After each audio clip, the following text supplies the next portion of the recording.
है।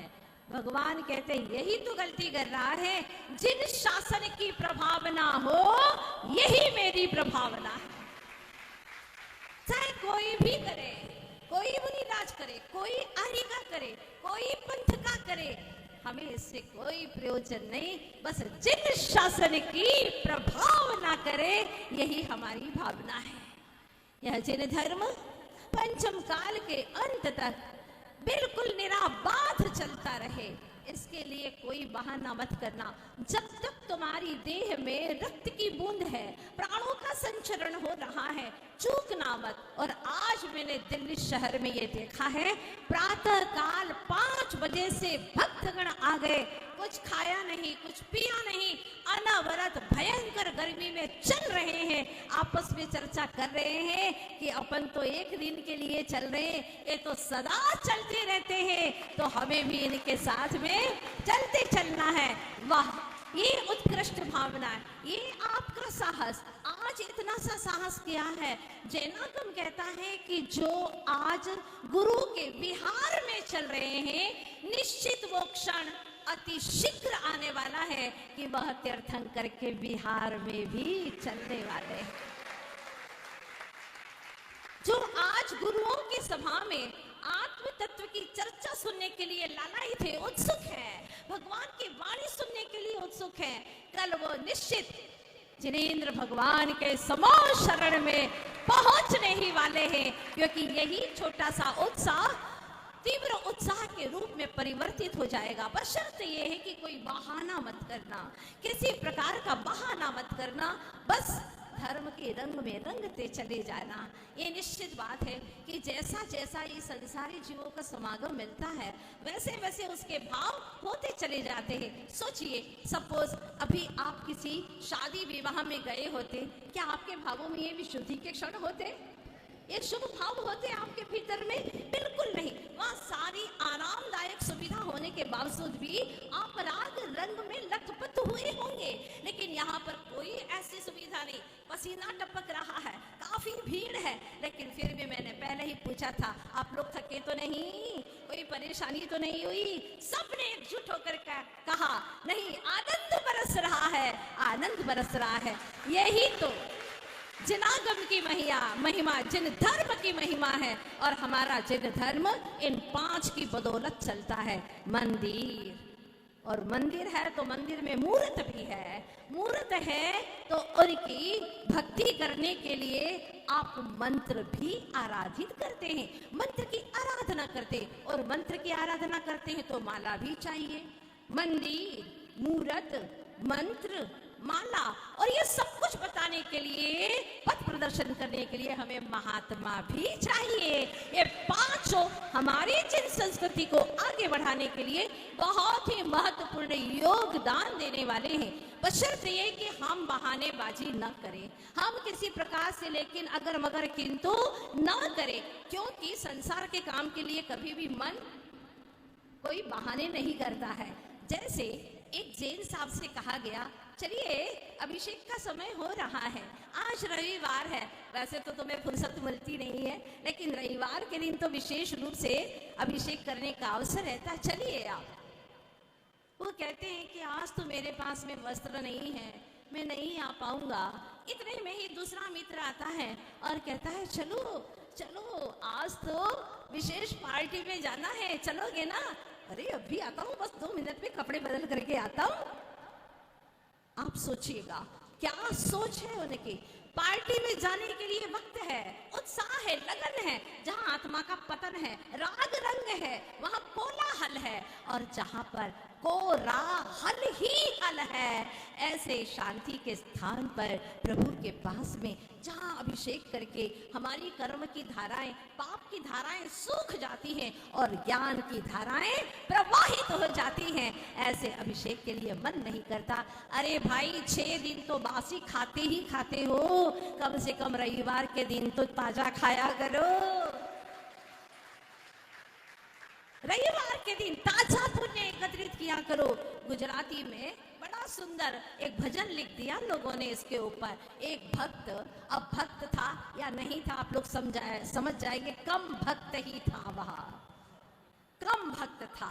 वो क्या कहता है, हे भगवान मेरे पास में तो और वक्त मिलता नहीं, हूँ भजो छो तने रविवारे, बाकी क्या छे समय प्रभु मारे, हूँ भजो छो तने रविवारे, बाकी क्या छे समय प्रभु मारे। ये पंक्तियां मुझे इसलिए याद आई कि हम लोग तो 16 तारीख को ही प्रवेश कर ही रहे थे और हो भी गया था दिल्ली में प्रवेश, लेकिन दिल्ली के बहुत व्यस्त रहने वाले महानुभावों ने कहा, माता जी आप उस दिन आ जाएंगे तो लोग नहीं आ पाएंगे, क्योंकि हमारी दिल्ली में तो रविवार को ही लोगों को छुट्टी मिलती है। लोगों को समय ही नहीं मिलता, खाने के लिए समय है और दिनों में सोने के लिए समय है, गपशप करने के लिए समय है, मोबाइल 4-6 घंटे चलाने के लिए समय है, लेकिन गुरु उपासना के लिए समय तो नहीं निकाल पाएंगे। क्यों? क्योंकि समय ही नहीं मिलता हम लोगों को। समय के लिए समय नहीं है। समय यानी आत्मा, समय यानी आगम, इसके लिए कोई समय नहीं है। हे भगवान आत्माओं, जरा अपने ऊपर रहम करो, अपने ऊपर रहम करो। और ये पंक्तियां बिल्कुल सही लिखी है उसने, पैसो मारो परमेश्वर, हूँ भजो छो एने पल पल, बाकी क्या छे समय प्रभु मारे, हूँ भजो छो तने रविवारे, हूँ भजो छो तने रविवारे, बाकी क्या छे समय प्रभु मारे। बाकी समय नहीं है। एक छोटा सा बालक, ध्यान से सुनिएगा, आप लोगों की ही कहानी आप लोगों के बीच में रख रही हूँ। बहुत छोटी सी बात है। छोटा सा बच्चा माँ से बार बार पुकार पुकार करके कहता है, माँ पानी पीना है, माँ प्यास लगी है, प्लीज पानी दे दो ना। ले ले बेटा, पानी रखा है। कहाँ रखा है माँ? बेटा पानी ग्लास में रखा है, पी लो। अब बेटा क्या कहता है, माँ ग्लास कहाँ रखी है बताओ ना। ग्लास टेबल पर रखी है बेटा, देख लो, तुम्हारी आंखों में इतनी रोशनी दिखाई नहीं देता तुम्हें? टेबल पर ग्लास रखा हुआ है, उसमें पानी है, पी लो। अब वो फिर बहाने करता है और कहता है, माँ प्लीज बताओ ना, टेबल कहाँ रखी हुई है? मूर्ख कहीं के, समझ में नहीं आता। कहाँ है टेबल? कक्ष में रखी है। और कहाँ रखी है? कक्ष में रखी है माँ। जरा बता दो ना प्यारी माँ, आप तो बहुत अच्छी माँ हो मेरी, हर प्रश्न का जवाब देती हो, समझाती हो, सिखाती हो। माँ बोलो ना, वो कक्ष कहाँ पर है? ये देखा है तूने चांटा? हाँ, गाल पे पड़ेगा तो समझ में आ जाएगी तुझे। कक्ष कहाँ है? घर में है। और कहाँ है? समझ में नहीं आता इतना। ठीक है माँ, अब माँ बता दो ना प्लीज, वो घर कहाँ है अपना? अब घर बताऊंगी मैं तुझे, समझ में नहीं आता। घर कहाँ है ये तुझे पता है, इसके बावजूद भी पूछता रहता है। माँ सच सच बता रहा हूँ, पूछ रहा हूँ माँ, मुझे बता दो कहाँ है वो घर। घर एनसीआर में है, समझा? हाँ एनसीआर में। ठीक है माँ, एनसीआर में। ठीक है, कई लोग ऐसे नहीं समझते एनसीआर मीन्स फुल फॉर्म क्या होती है ना? हाँ कोई बात नहीं, कोई बात नहीं। तूने तो सुना है ना एनसीआर? हाँ माँ, लेकिन वो एनसीआर है कहाँ, ये तो मुझे पता ही नहीं है, बता दो ना माँ। आप लोग बताएंगे एनसीआर कहाँ है? हाँ? सूर्यनगर में ऐसे वापस सिकुड़ करके नहीं जाना है, और व्यापकता की ओर आओ। कहाँ है?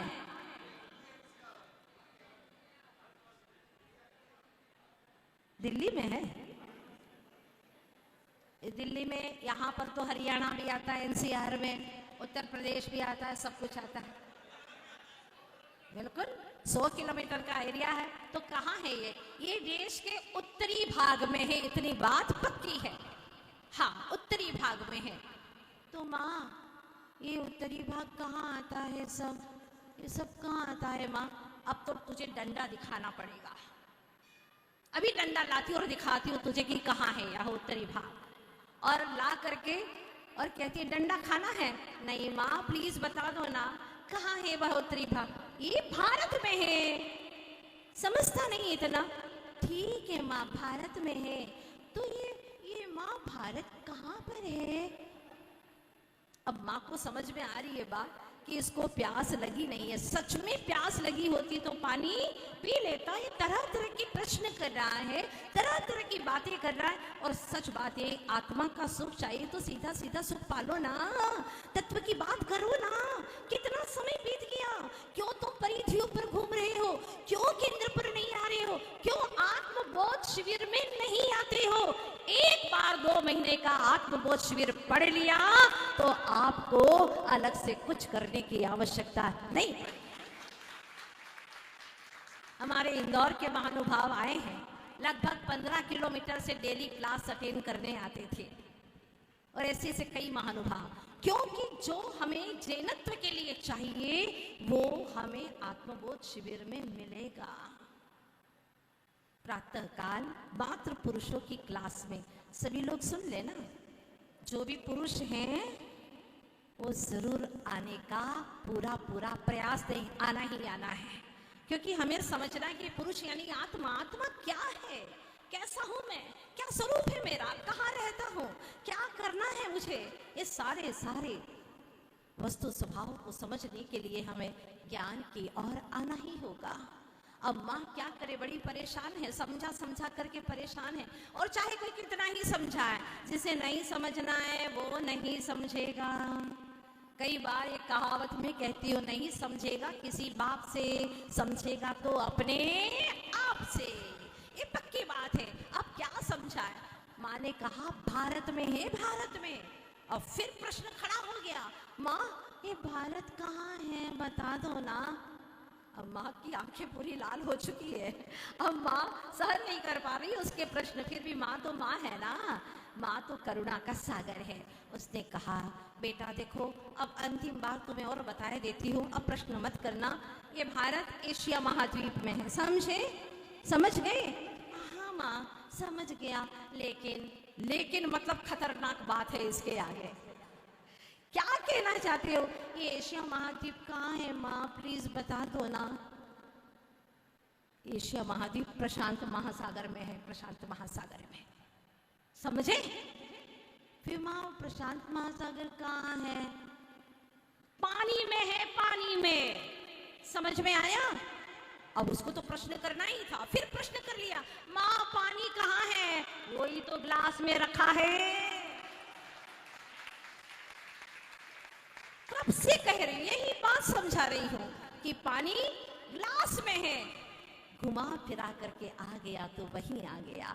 आखिर चाहे तुम कितनी ही दुनिया की जानकारी ले लो, लेकिन सच्चा सुख का झरना तो भीतर में ही बहता है, ज्ञान का झरना तो भीतर में ही है। सारी समझाइश तुम्हें भीतर से मिलेगी, जो तुम्हें चाहिए सब तुम्हें भीतर में ही मिलेगा।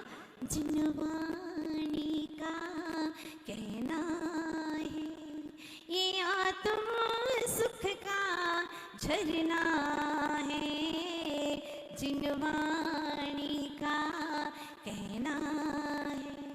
माँ जिनवाणी यही कहती है बेटा अब ये सारी बातें बंद कर दे, ये प्रश्न एक कुतर्क करना बंद कर दे, अब सीधी सीधी स्ट्रेट वे पर चल, सीधा सीधा रास्ता चुन ले। चातुर्मास काल में आप सभी लोगों के भीतर में अनंत सिद्धों की अगवानी चलती रहे और एक दिन ऐसा आ जाए कि आप स्वयं भी सिद्धालय के यात्री बन करके सिद्धालय में विराजमान हो जाएं। बेशक दिल्ली वालों में पहले सुना था कि यहाँ के लोगों के पास में न समय है न इतनी रुचि है, लेकिन मैंने तो आकर के देखा है कि यहाँ पर श्रद्धा की कोई कमी नहीं है, बस दिशा मोड़ देने की आवश्यकता है। तो अंत में मैं आपसे यही कहना चाहती हूँ, हर समस्या सुलझेगी, आप उलझना छोड़ दें। कोई समस्या नहीं, साधु के लिए कोई व्यवस्था, आपको कोई महल बनाने की जरूरत नहीं है। कुछ भी करने की जरूरत नहीं है, बस उनकी चर्या पले और तुम्हारा उत्साह बना रहे। जहां पर दो लोग इकट्ठे होते वहां पर जिन धर्म के लिए, जिन शासन के लिए हजारों की तादाद में वहां पर उत्सुकता के साथ में आने का लक्ष्य बनाना है। बस इतना ही करना है। हर समस्या सुलझेगी, आप उलझना छोड़ दे। हर मंजिल मिलेगी, आप भटकना छोड़ दे, आप भटकना छोड़ दे। यही शुभकामना पूरे दिल्ली के लिए, पूरे एनसीआर के लिए। आप सब लोगों का उत्थान हो, आपके जीवन में परमानंद हो, यही शुभकामना। और फिर कल प्रातःकाल यहाँ प्रभु की भक्ति में हम सभी मिलते हैं और अंतरात्मा से प्रभु की भक्ति करते हैं, सिर्फ शब्दों से नहीं, स्वर से नहीं, भीतर के आध्यात्मिक स्वर के साथ में सभी लोग जुड़ेंगे। और इसी तरह से जुड़ते जुड़ते ये कारवां बढ़ता बढ़ता बढ़ता एक दिन सिद्धालय में जाकर के रुक जाएगा। यही भावना है। आप सब लोगों का उत्थान हो। गतिमान करो चरणों को, गतिमान करो चरणों को, मंजिल पास नहीं है। काल चक्र गतिमान किसी का दास नहीं है। हर श्वास को सार्थक कर डालो तुम, चूंकि श्वासों का पल भर भी विश्वास नहीं है। श्वासों का पल भर भी विश्वास नहीं है। अब कोई बहाना नहीं, बस जिन मंदिर में आए हैं उनको मंदिर भगवान की। सारे कमेटी के महानुभावों को विशेष आशीर्वाद। आप लोगों ने आज इस कार्यक्रम में 4 चांद लगाने के लिए पूरी कमेटी के लोगों ने, और कमेटी कोई अकेली सूर्यनगर की नहीं है, इसी तरह से पूरे चातुर्मास को उत्साहित करके आगे बढ़ाए और आत्म लाभ ले। इन्हीं शुभकामनाओं से बोलिए। देखिए अभी कोई खड़ा ना हो, जी महाराज की अभी सभी लोग बैठ जाइए अपने परिवार के साथ।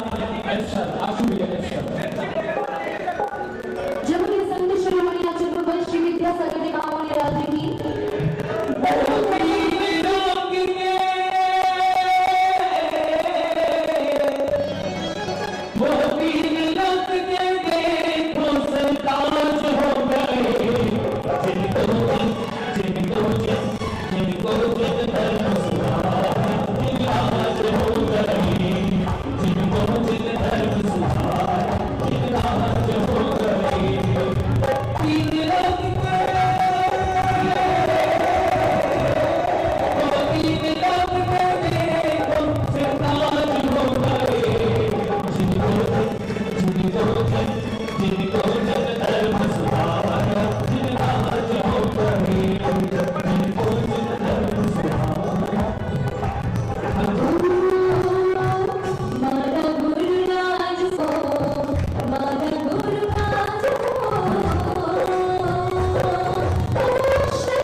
श्रीमान चमन लाल जी जैन आइए।